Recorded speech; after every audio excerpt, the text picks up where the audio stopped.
Morning, everybody. I wanted to share a wonderful new, was new to me, a quote about the power of attention. My intention in doing these gatherings is for us to receive the nourishment of attention. I found this quote by William Blake that I just love.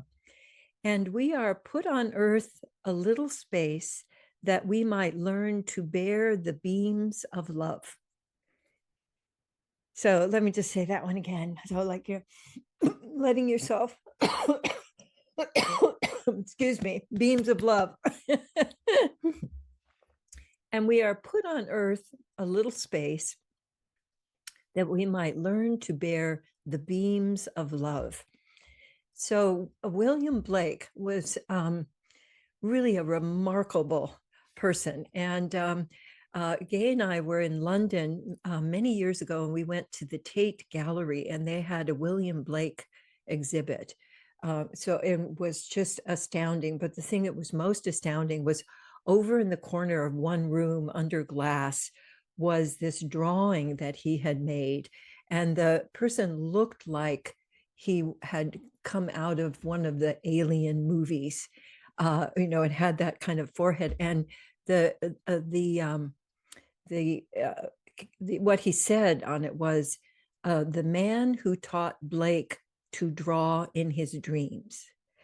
This guy was really, he brought, I think, the essence of what it is to be human into art in so many different ways. But I wanted you to think of your attention really as beams of love.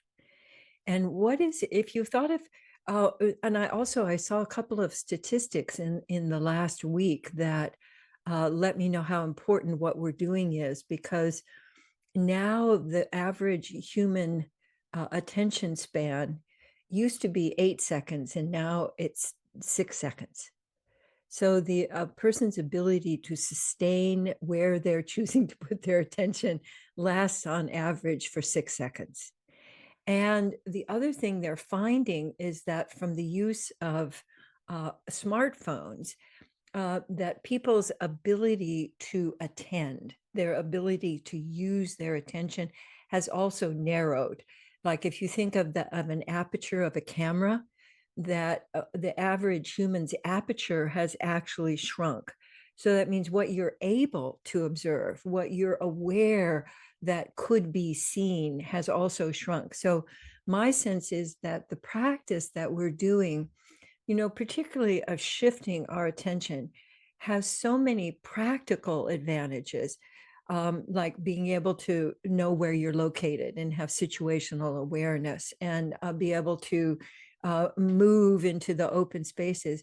But I also find for myself that it has such energetic and purposes also of expanding our ability to give and receive more love, which for Gay and me has been our intention, our daily intention for going into our 45th year now. So, and what I have found is that for me, the practice keeps expanding my ability to respond rather than to react to what's going on.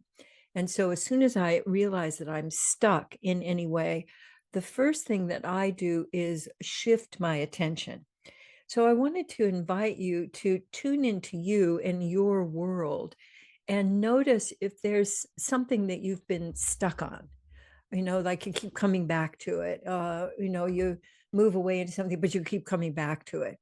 And I'd like you to notice if that's located more inside you, or if it seems like it's located more out there. Like we were having a situation with somebody who was doing some work for us in our home and sort of made a huge mess. And so my attention kept going out to that, like, oh my God. And then finally I went, wait a minute, I can create clarity and space inside me. regardless of what is going on out there. And it literally made a very big difference for me because it wasn't going to get fixed for at least a day or two, and it was a mess.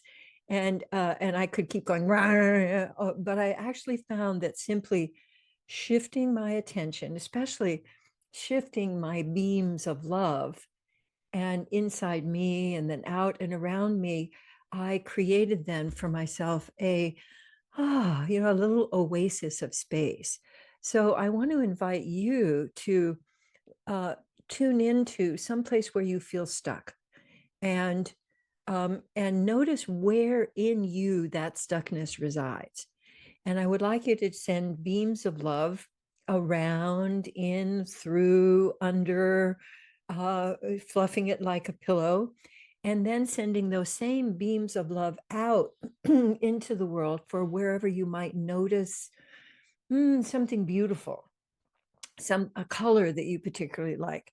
And as you can see today, I'm particularly favoring blue and green, which to me are ah, these are very restful colors. So letting your attention shift and then go back to your stuck place, bring those beams of love back. And if you let yourself do that for um, probably 5 to 8 times, so just go ahead and do that and then notice if something has shifted inside for you.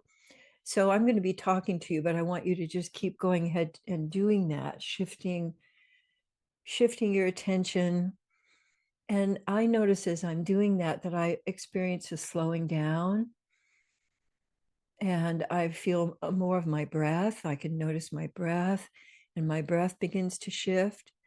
And the big thing that I do and that I invite you to do is this shifts me out of my critical brain going and shifts me into the flow of energy in my body. And then that can flow up and kind of loosen the debris in my brain. So as you're doing that, notice if it's created any more, even if it's just a little shift that you can build on, and that can become greater and more integrated. And I love that some of you are also letting your body respond. So when you give your attention inside you, like I notice that my body wants to do a sort of a little shimmer shiver up my body. It's kind of a shimmer wiggle. And so your body, what I notice when I'm stuck and when I notice other people are stuck, they're always stuck in their body. They're always stuck in their breathing and they're moving. And so when you're exchanging these beams of love, what I notice is that my blood gets more effervescent. I feel more bubbles inside. I feel more of what Reich, a kind of a wild therapist from last century, would call streaming. And streaming, that experience of streaming to me is the direct experience of being alive. So rather than feeling dense or or tight and rigid, holding myself up, experiencing streaming is something that each of us can really open the faucet to, experiencing more and more streaming of those beams of love. So that whole experience, I find, um, grounds me in action. We've learned how to ground ourselves by getting still and quiet, basically by freezing. And if you can let your attention shift, it allows you to act in the middle of the unknown. And, my sense is we're in a big time of the unknown, and that's not going to stop anytime soon. That there's all kinds of uproar going on right now that we can get pulled into. And I think it's even more imperative that each of us knows how to create that refuge of the loop of awareness and love scoops, and basically your attention, so that you have freedom about where you're putting your attention. So just take a moment to notice out of the shifting if you've created any more. The word serenity was coming to me. Any little pockets of serenity in you, because those you can carry with you. And it doesn't mean that you're not going to get stuck. You might get stuck the next, 5 seconds or right after you get off the call. But just that simple, it just seems so simple that it couldn't possibly work. But it takes a long time to make things this simple. And the act of simply shifting your attention, particularly giving beams of love to your own body and to the energy around your body, has so much power.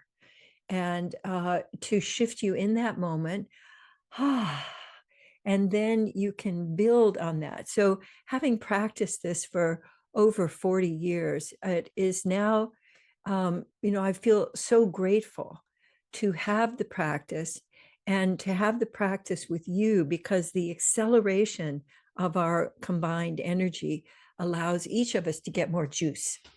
So take a moment to let yourself beam to other people who are on the call, or other people that you know who are not on the call that you would like to send beams of love to, because I found that that has absolutely nothing to do with time and space, that you can beam love to people who are even not here anymore, and then letting those beams come back to you. Oh yes, now see, ooh, now look what happened. Yes. So I was just remembering there's this old Zen story about a monk who's being chased by a tiger into the edge of the cliff, and he's over the edge of the cliff and he's holding on to a branch that's beginning to give way, and the tiger's above him, and he notices, oh, a beautiful strawberry. So in the midst of, in the midst of the chaos, in the midst of it, there is this direction of choosing love, of letting your beams of love really move you and move others. So now I would love to shift for our card today. And I also have some Presence Connect play for those of you who want to stick around. So how about we have our card up? Because this subject, I think, is incredibly important. So I'd love for you to first just let your beams of love go toward this collage, and then back to you, noticing what lights up in you. I just think this little, I think it's a porcupine, but it could be, I think it's a porcupine, but I just think like, I just have this sense of, and there's a dragonfly. Dragonflies, I just had a dragonfly when I was outside the other day, buzz around me for about 15 minutes. So I had to look up, what happens when a dragonfly is kind of like he was in love with me. And I thought, oh, this is wonderful, came up and buzzed in my ear. And so I looked up dragonflies and good fortune, big changes. So I think that the dragonfly here is about the power of what I'm going to read to you now. So I'm going to read first the sentence and then the statement, then the question. I change agreements that are not working by noticing the jangle, communicating and listening to feelings involved, and making a new clear agreement. This is a really big one, so I want to say it again. I change agreements that are not working by noticing the jangle, communicating and listening to feelings involved, and making a new clear agreement. Big breath. And then the question, how can I consciously change agreements that are not working? How can I change? How can I consciously change agreements that are not working?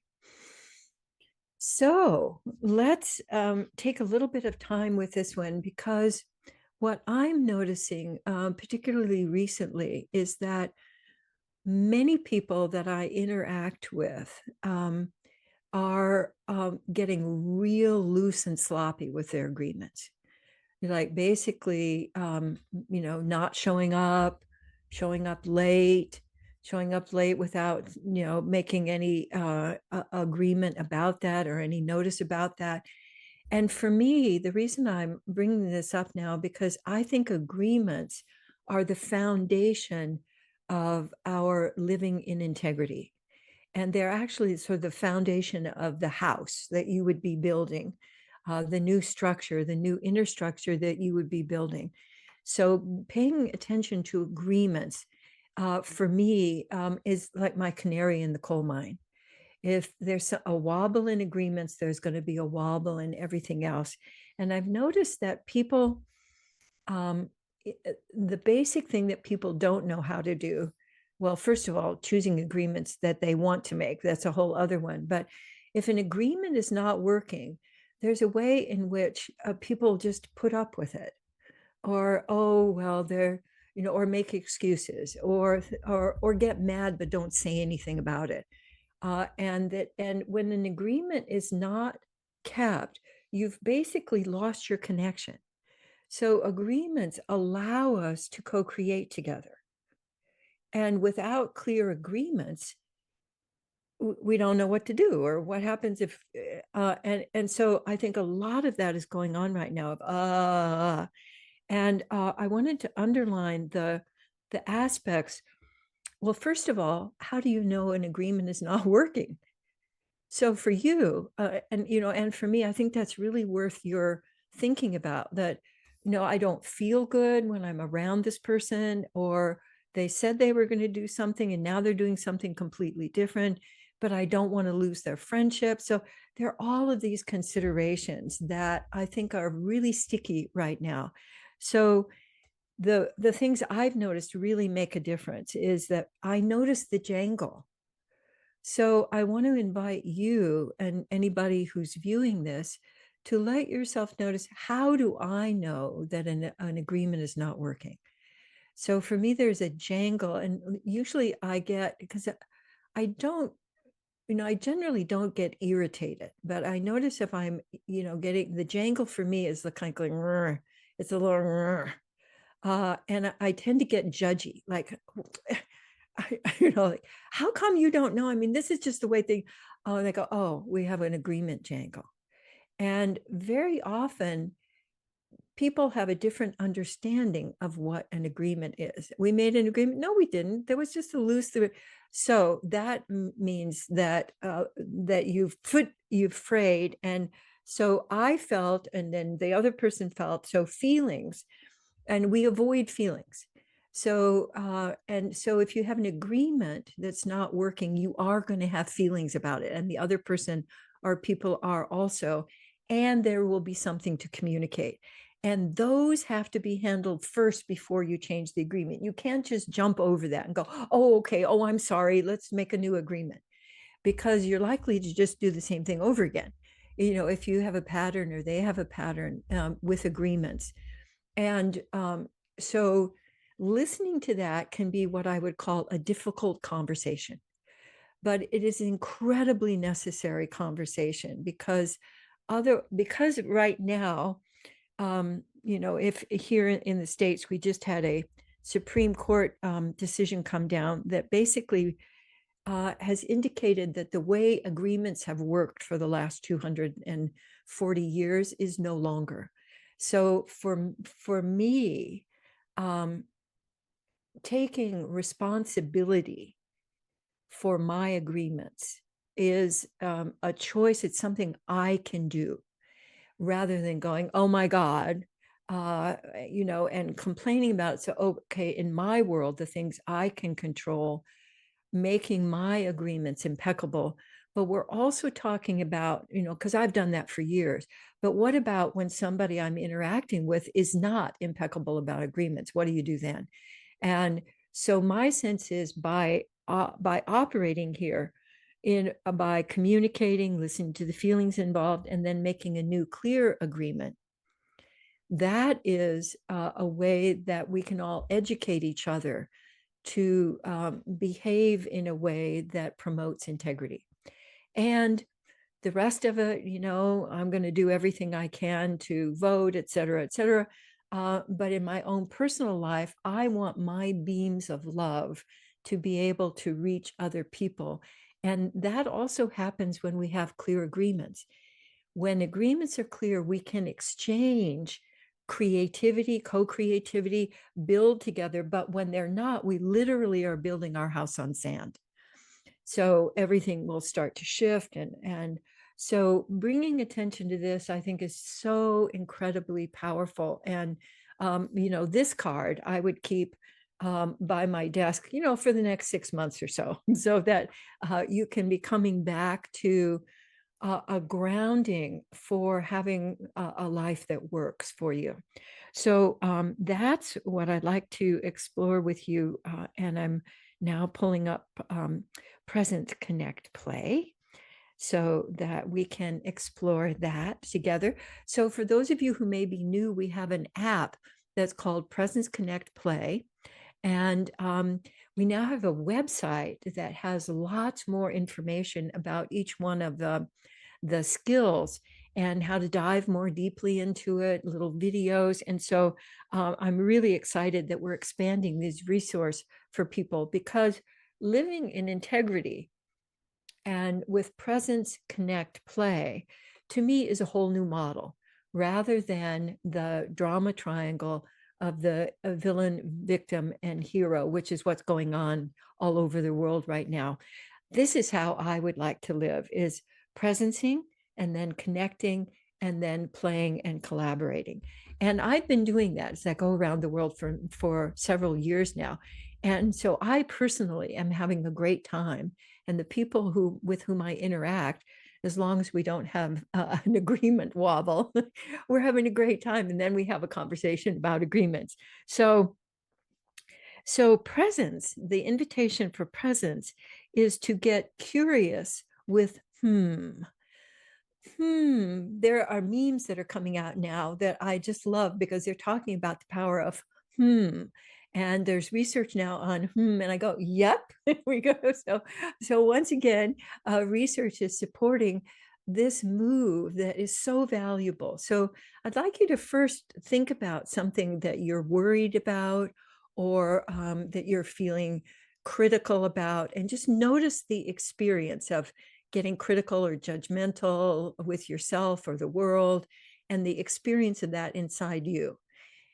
And just take a kind of a little picture of that in your body. And then I'd like you to create a pleasant through a whole out breath.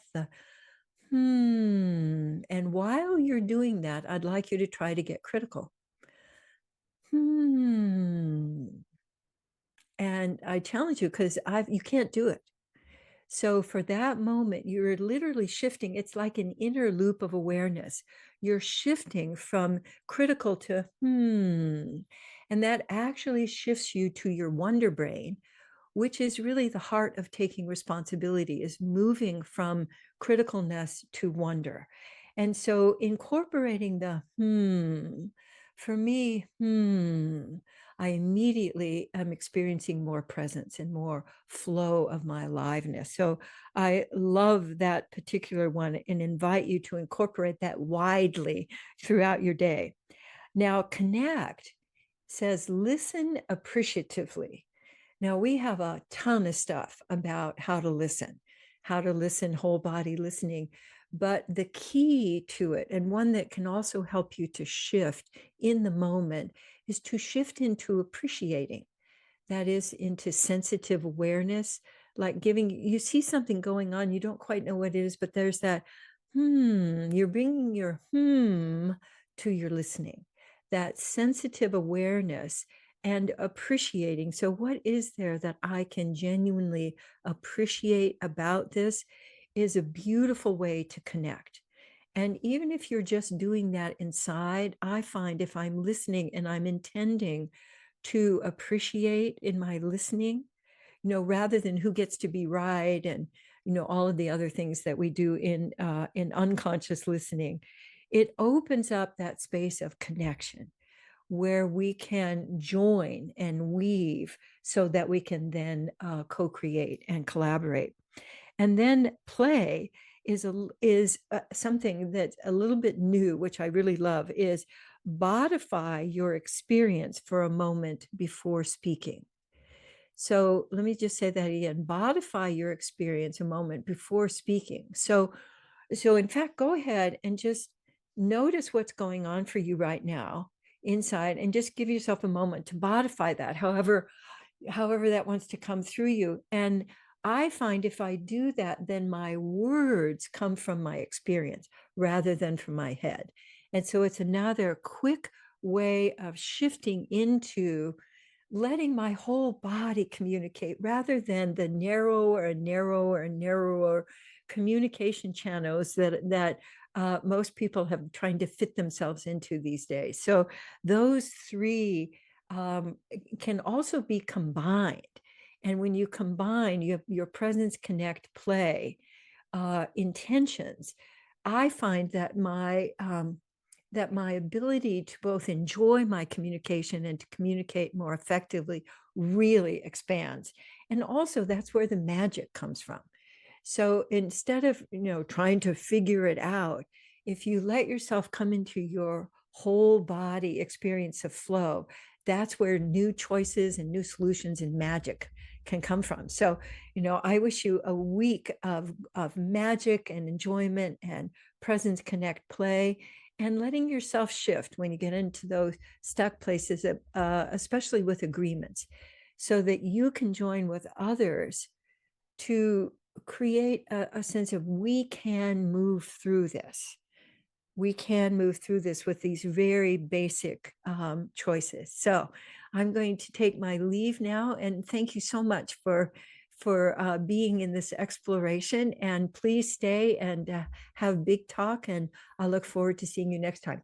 Mwah. Bye now. Thank you. That was wonderful. That was that was amazing.